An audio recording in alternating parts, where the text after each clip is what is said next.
Nasekina no. Boni mboko ya Afrique c'est Captain. Ya mboka ba teti. Ya soit teti ya boko. Soit paressé fana na Congo. Ah wana diaspora to na Cape Town eza bato bazo vivre mais na ndenge bato bazo kanisela ti. Pour na mboka ya muninga. Moni basi oyo baza na Congo. Eza célèbre éducation.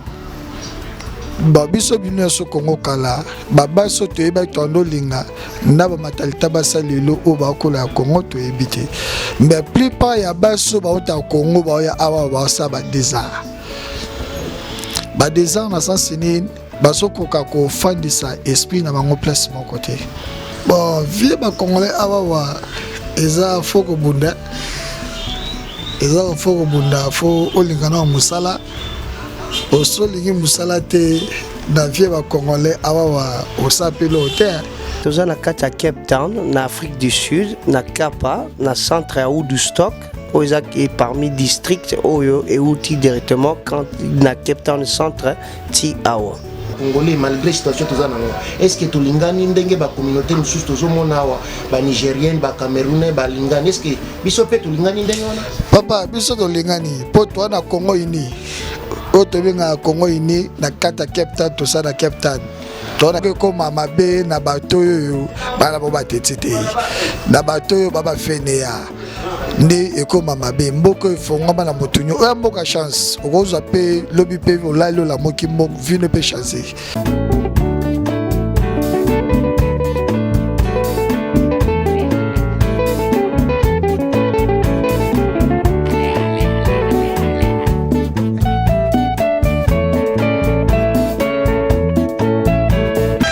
Batata ba mama bandeko wa bolingo mbote na bino boye malamu na tolobela Congo nazali wa bino Patrick Chimanga tata mayangani mwana ya mama Christine Kalanga lokola momesanu bomoni ngai nazali nzinga na ba congolais bana mboka awa tozali précisément en Afrique du Sud peut-être nazoko sabino tango bana mboka bakozwa maloba po ba répondre tokomeka pe kutuna bango bazali awa mbote na bino bana mboka mbote papa comme journaliste comme la ngai ezali Kachareli Douama Bikubu. Merci mingi mwana mboka mbote mwana mboka. Merci mbote à vous autant papa. Kombo na onani. Kombo na ngai za Alexandre Mbingwa Kalombo. Mwana mboka Alexandre awa toza wapi tona mboka nini? Awa toza na kati ya Cape Town na Afrique du Sud na Kapa na centre ya Woodstock oza et parmi district oyo et outil directement quand na Cape Town centre ti awa. Merci mingi na basi bino ba ebozolanda biso bozana idée ya bisika ni tozali. Mwana mboka ça fait combien de temps ozali awa na Afrique du Sud? Donc ça fait maintenant 15 ans que nazali awa. Mwana mboka yo pe même motuna ça fait combien de temps ozali awa? Bon nga naza na 13 ans na Afrique du Sud. Dans la 13 ans d'Afrique du Sud. Boni vie na biso ba congolais ezali ndenge. Bon vie ba congolais awa eza foko bunda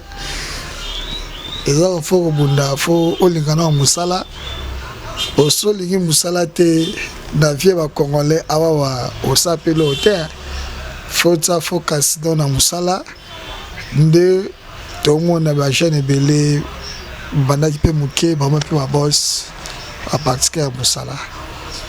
Musalande papa musalande mama boki ndenge mwana mboka ya loli mais avant tokota na mozindo ya makambo tokosola tosola na makambo mboka tozali ba congolais tokutani biso ba congolais na moment tozolo bana bino boye bandeko na biso musu ba congolais bazali na pasi bazoboma bango neti banyama contenu ya guerre tozala na kati ya mboka na est précisément Goma Bukavu ezali na se ya banguna ya ba M23 nini ezali makanisi nayo nini okolo ba si guerre ya Congo na moment tozali. Bon ngai elo mona ko lo bataki moi na ko partager ataki moi na mboka pe congolais pe muteke pona muteke elo ko na ko lo ba pona mboka na biso Congo na mboka na so Congo ese na fo congolais zona fimbo. Pour congolais azoye beloko yo alinga sala na vie na été na mam oyo tamsusu ya monaki pasi mazoye bane pasi wana monaki te lobi amota sobe batalisi mbongo amone pasi na eza nango te mais congolais photo luka tozala nanu esprit pe tozala esprit moko boso toza esprit moko biso ba congolais ba rwando ba osaka na biso te toza na biso ya kopanzana bamisusu baza na bango alingi ne mbongo ba proposer mbongo azine mbongo akia panzine na ba musicien asani bambiasi na ye après mboka na biso Kongo nde ezokufa mboka na biso Kongo ezokufa wana mboka na biso toka pasi na bima mboko oyo kala na perde mama nanga naza libanda na perde mama nanga na libanda na mona place bakunda ete na libanda babiloko te so biso po mboko nanu na ndenge ya vie sociale eza nango na vie sociale oyo elo bapina biso bapesa so punition eza mokanda soki lelo nga na kosenga na bandeko na biso balelo baza na gouvernement soki bakoki kose déclarer mpo na biso mpo na batozo ata badocument bato baya bane bato baza na bafrance na balondres na bangola bazozwa badocument me biso bapesa biso document te tokaka bavie bazwa badocument baza bavie baya bakota na ba 1900 combien so na bandona combien nde bato baza badocument siko biso toumeli oyo tosali ta ba 13 ans bamisusu basali ba 20 ans bamisusu basali banebele me mokanda malongi eza te. Donc ça te comprendre bien na bino bay bozota la biso na bandako ezala bisika tu bozali bo kindenge mwana mboka uti koloba problème ba congolais bazokuta nango mingi awa ezali problème ya document mais tozongela e poto yeba nini ezali makanisi na esi bandeko na biso bazali sous occupation ya ba terroriste M23 Uganda na Rwanda. Mwana mboka même question nini eza makanisi na yo si guerre oyo tuvone nango na République démocratique du Congo plus de 30 ans mais mingi ezongeli kala mingi te bazu Goma na Bukavu ba mama bazokufa ba papa bazokufa bazoviolé nini ezali makanisi na yo si guerre wana je. Ok, na pesi na numbote na bato oyo bazolanda biso parce que c'est très important parce que ça bango information qui tambola te et puis problème oyo ngana ki koloba likola guerre oyo kene na est pasi eza oyo mutema yo kaka et puis mutu ndeza oyo kanisaka. Et puis en plus, naoki ko senga atana président na biso Fati Otoleli. Toyebi ke non, yene ngaza wana musala na ye eza pétété. Parce que ko satisfaire mututu na monde, c'est tout à fait impossible. Mais clé kaka, y a point principal. Parce que ba biso ba oyo tozana ba diaspora, toza pe na problème parce que togi okota na mozindo, y a information originaire te sikoyo basalisa biso na ndenge mboka ebonga parce que bango bana ba appel ya likolo et puis na appel ya likolo wana bayeba ke non monde tozo vivre na mikolo yo na banguna na batu nyoso tu baza ba aide soi-disant bango tu ba pona bolingo profit parce que na minute yo nzamba limbisa mokili bolinga profit ezo salate soki li pena bolinga ka peuple la peuple oyo ba congolais oyo tozana biso ndenge tozo sambela nzambe partout na kwanyo soto tozali bosunga nzambe pe a lobela bino parce que makambo oyo zo kendele et comme il susu ya normalité et comme il susu ya normal te mona mboka nazo kato malobate toujours ozana micro na wakati mwana mboka uti ku simba muke si réalité ya ba congolais awa boni maya lobby a quoi si toi lobby vérité ni les expériences na yo na okay. Vous allez en Afrique du Sud pour na ba congolais précisément ça va merci beaucoup pour la parole hein? Parce que oyebi que système mondial les autres na ndenge nango et puis mboka na mboka ezana système nango na minute soki tolingi tolobela makambo oyo e sengeli bato alobela pona kozala na pe ya partout bakoleka ata union africaine yango tozoluka il faut ibanana na ba geste moko ya muke nano awa na diaspora tozali na Cape Town eza bato bazo vivre mais na ndenge bato bazo kanisela ti pona mboka ya muninga il faut documentation ezala correcte Et ça va pour un moko boye. Ce que tu dis que na débat wana et cause ata 10 ans, 3 ans. Mais la simplicité des choses, il faut que notre gouvernement congolais et zo sala makamunango pour na paix à mutu nyonso ata la paix batu o baza na Afrique du Sud. Pardon. O nyonso tuna okolo ba yango wana. Na bazi bakonzi o bozolanda biso partout bo yoki mai bana mboka bazali koloba tozali ko représenter ba congolais bazali na kati ya Afrique du Sud pamba te tozali ba congolais. Ba congolais bazali kokutana na mikakatano mingi na makambo ya mikanda ezo affecter me ba famille bana basi mibali bazali na bosenga ete bino bakonzi boye bana lolenge nini bokoki kosala mpona kosoutenir bana mboka oyo bazali libanda. Mais mwana mboka message no eza nini epai ya Faci ye moko epai ya FARDC ye bango moko na epai ya bawazalendo message na yo lokola mwana mboka nini okopesa bango lokola message par rapport à la situation en Mboka? Ok, merci beaucoup. Ce qui n'a rien à par rapport à la situation en Mboka à l'actuel moment où nous en avons, et sengi kaka eloko moko, boyokani, sujet moko, pour na kosala kenon population ezala sans panique. Il faut sikoyo que non na FARDC ou ezapena armée Mboka na biso divagation ezalati. Destruction, il y a mentalité ezalati. Bosala kibomoko. Pour biso ba population oyo tozali partout dans le monde. Tokoloba oyo eza malamu na oyo eza mabe. Parce que nzamba kela biso pe na mayele. Ya koyeba qu'est-ce que c'est le bien, qu'est-ce qui est le mauvais. Nzamba pambola biso. Ndambu nini ezali makanisi na yo sur deal oyo ezosalema entre Félix Tshisekedi na États-Unis d'Amérique, RDC na États-Unis d'Amérique. Ya ba minéré par rapport à la sécurité. Tshisekedi a lobby à offrir ba américain minéré na biso a Congo pour bango ba offrir biso sécurité. Et puis si nous na kati ya ba Congolais, ba misu ba lobby Tshisekedi a teki mboka pour garder pouvoir na ye, ba misu ba lobby ezali bongo te. Nini eza makanisi na yo? OK, ça va. Dans ce que je comprends, pardon, ce qui bokyo limbisanga bandeko na ngai monde ndenge zo tambola soki muto azolandela pardon makambo surtout na information na mozindo à comprendre que na répéter lisusu et kombi makambo ya bolingo bosolo te contre les occidentaux, les américains ou les asiatiques. Oyo komi bolingo ya profit. Soko tali bien au continent information na yo correct. O komona ke non ba mikolo oyo bazana ba puissance ya likolo bazobunda contre bango moko. Et comme lisusu guerre ya minduki lisusu te. Pour minduki comme makasi koleka na monde. Tokoti na guerre économique. Soki oza mutu nzamba salisa yo ke oyebi makamango o comprendre makambo na zoloba. Parce que na nengo bana ko lula dollar et ko zala nengo onati. Donc ozali pour dire ou contre dire. Il y a États-Unis na RDC. Naza pour contredire.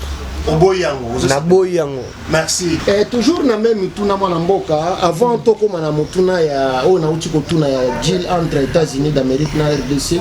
Message na ozani ni pa ya Faci président de la République, message na ozani ni pa FARDC na pa bawazalendo o bazali ko sala ba effort na ngo pona ko bundela mboka o za na ségrégation. Message na ngeza mboka na kongeza mboka na biso. Eza mboka biso to apaya te tobota na mboka wana tokola mboka wana. Message na ngeza pona président na biso Faci Beton eza vraiment président za l'esprit. Zala vraiment esprit. Mambo ekende batrikage yo momoni batrikage tina ndengi yo kutoyebi o biso toyebi te. Président zala vraiment esprit. So esengi yo kanga. So esengi ma oyoyo. Esengi ma oyoyo. Ozo ba loi na yo même état président parlement o ko isayi. Même ya Sénat ko isayi pour l'intérêt à Congo.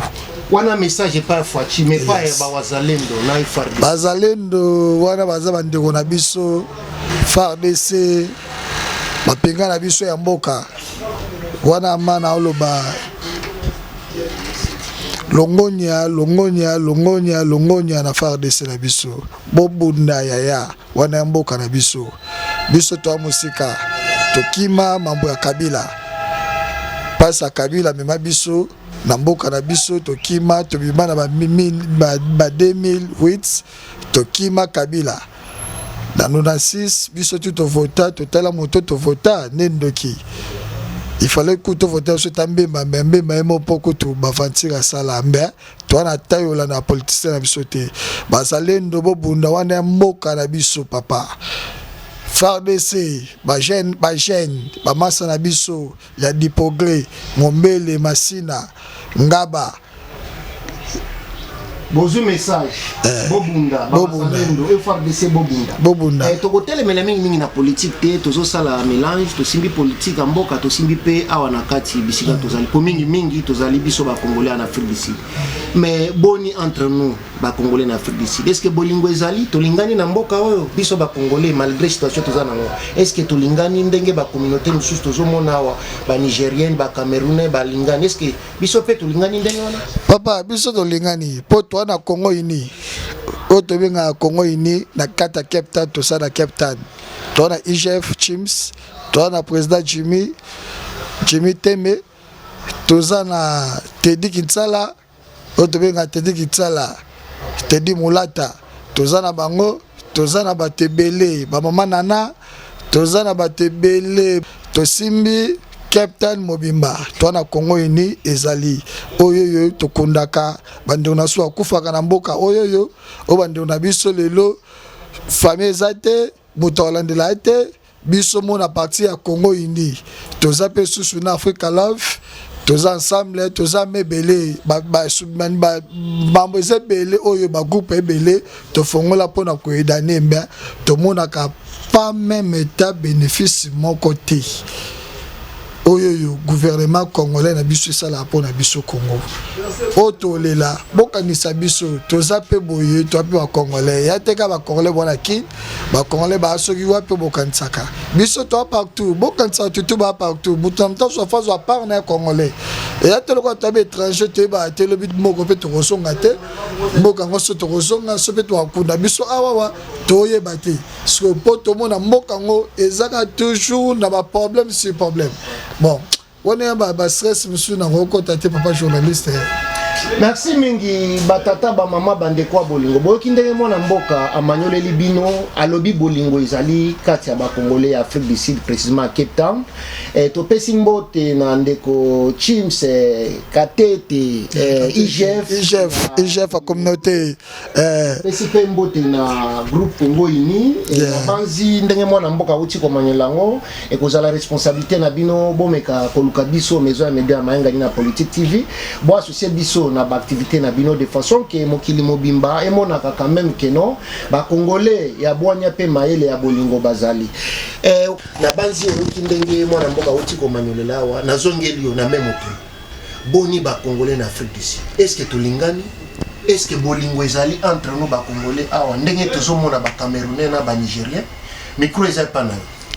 Ok, na ndenge ndeko nanga uti kolobela ngo bolingo ya solo ezali. Et puis bolingo ngo ezolingaka support. Parce que support mental ezala ngo depuis kala. Tokola na ndenga éducation. Sikoyo elingi kaka tozala na encouragement wana na kati ya bolingo eleka koyebana. Parce que oki ozala ta libanda ya mboka bolingo la bino yebani et toucher ti na bato oyo bayebate. Sikoyo na oki olobaka ndenge moko que non makambo to zanzambe.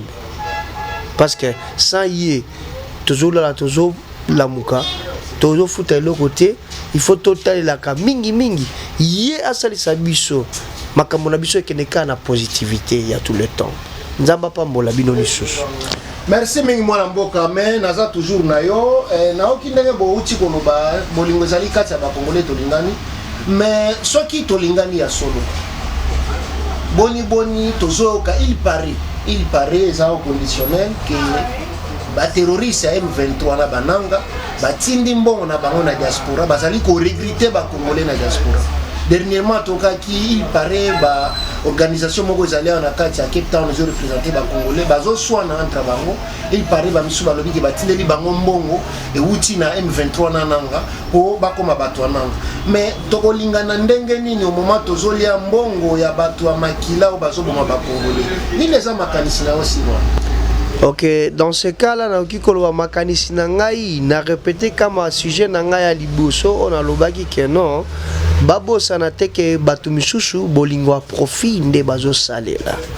Sikoyo bolingo a profit wana quel que soit n'importe quoi bazo maintenir pour na kosala sans que biso ba originaire à Congo toye bati et kosuka kaka na nzela oyo bakokoka te kosukisa yango nazo répéter lisusu sans que non ezala attaque pas mutu na vie na personnel il faut toye ba que non tobotama tous ensemble bolingo ezali mais batu oyo ba okanisa neti baninga baza et puis bazali belé sikoyo et surtout ça il faut koyeba sikoyo nani mutu aza promoteur ya makambo yango parce que soka yebani et ko sala que non et bebisi ba via batu mususu o benga pe ba congolais OK ba oluka biti positivité.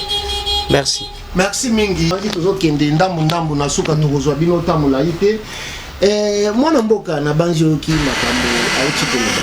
Mais nini ozo pesa lokola conseil na ba congolais o baza na nzela ndenge tozolo bana boye bazo uta Congo ba misu baza na nzela bazo linga baya na Afrique du Sud selon bango bazo loba ndenge bazo mona ba photo ya bandeko na biso na ba Facebook na liboso ba mituka minene pona bango awa savoir vie ezali bien do bazo abandonner nyonso tout na baza na ngona kati ya mboka o baya awa nini ezali conseil na yo epa na bango baya to baya soki bakoya pona nini soki bawate pona nini tala bango ebisa ba bon ngama na sekina no boni mboko ya Afrique du Sud Cape Town ya mboka bateti ya soit teti ya mboko soit paresse fana no na Congo soit teti ya to bunde simba atake bateti simba mais soza paresse oh mwana mama mwana papa fana Congo repon mboke ko mama be na bato yo bana bo batetite na bato yo baba fenea ndi eko mama be mboko ifonga bana mutunyo o mboka chance okozwa pe lobi pe olalo la moki mbok vino pe chance okuta pe na mutu mobo ina ndenga mabete nzamba sala mamna ye ya kutu potebe mamboka ba PD mamboka bandoki mamboka mabebele mbe batansambe pe bazalaka ya mboka chance ya opportunité mutu nyonso tu wa kozwa toko stopper bandeko na biso te po bayate toso ngana stop nakanga ate na ko sango te na ko ba ko telo ko ate papa oyo za soza pere ko yate soza komata mille esprit ya yaka mboko simba na banzi boyo kindenge mwana mboka lobi me